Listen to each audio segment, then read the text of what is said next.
अभी हाल ही में न्यूजीलैंड के एक समुद्री तट फेयरवेल स्पिट पर 50 व्हेल्स आकर फंस गई। वो तो किस्मत थी कि वहां पर व्हेल्स को बचाने के लिए बहुत से वॉलंटियर्स आ गए। सबसे पहले उन्होंने व्हेल्स को शांत किया, फिर उसके बाद अधिकतर व्हेल्स को समुद्र में पहुंचा दिया। लेकिन अद्भुत नजारा तब देखने को मिला जब जान बच जाने के बाद दो व्हेल्स गाना गाने लगी, और वो भी खुशी में। सुनिए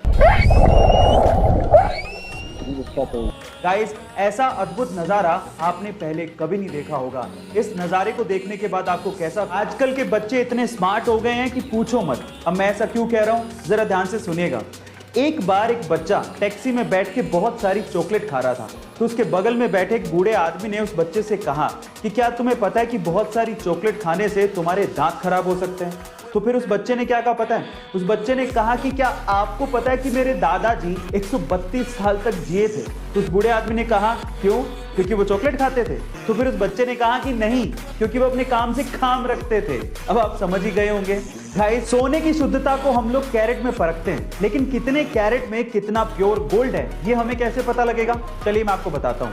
सबसे पहले होता है 24 कैरेट गोल्ड, जिसमें 99.9% तक प्योर गोल्ड होता है। अब इससे खरा सोना है ही नहीं, लेकिन इतना सॉफ्ट होता है कि इससे ज्वेलरी नहीं बनाई जा सकती।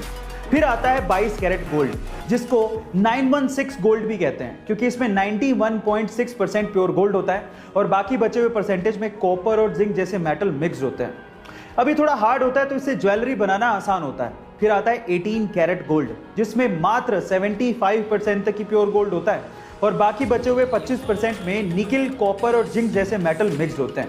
यानी कहने का मतलब यह है कि जैसे जैसे कैरेट घटता जाएगा, सोने की शुद्धता भी घटती जाएगी और साथ ही साथ सोने की चमक भी घटती जाती है। क्रिकेट ही वो वजह नहीं है जिसकी वजह से सचिन तेंदुलकर को क्रिकेट का भगवान कहा जाता है, बल्कि इसके पीछे की एक और बड़ी वजह है, और वो है वैल्यूज।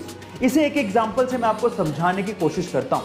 जब 1996 के वर्ल्ड कप में बहुत सारी टोबैको और सिगरेट कंपनीज क्रिकेटर्स को एंडोर्समेंट के लिए या फिर एडवर्टीजमेंट के लिए अप्रोच कर रही थी, तो बहुत से नामी क्रिकेटरों ने इन्हीं सिगरेट और टोबैको कंपनीज के स्टिकर लगा लगा के बैटिंग की थी और इन कंपनीज को एंडोर्स किया था। लेकिन सचिन तेंदुलकर ने ऐसा नहीं किया।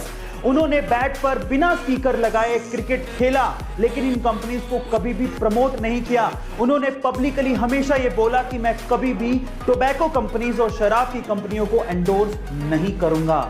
इसे ही कहते हैं वैल्यू, और इसी वजह से सचिन तेंदुलकर को क्रिकेट का भगवान कहा जाता है। एक आम इंसान के दर्द को सहने की मैक्सिमम लिमिट 45 डेल होती है, लेकिन क्या आपको पता है कि एक मां जब एक बच्चे को जन्म देती है तो उसे लगभग 57 डेल के बराबर दर्द को सहन करना पड़ता है, और ये दर्द उतना ही है जितना कि 20 हड्डियां एक साथ टूटने पर होता है। अब आप अंदाजा लगाइए कि कितना ज्यादा दर्द होता होगा, लेकिन फिर भी एक मां सिर्फ अपने बच्चे के लिए इतना दर्द सहन कर जाती है। लेकिन मैं आपकी जानकारी के लिए आपको बता दूं कि जो महिलाएं गर्भावस्था में तितली आसन करती हैं, उन्हें अपने डिलीवरी के दौरान कम दर्द सहन करना पड़ता है।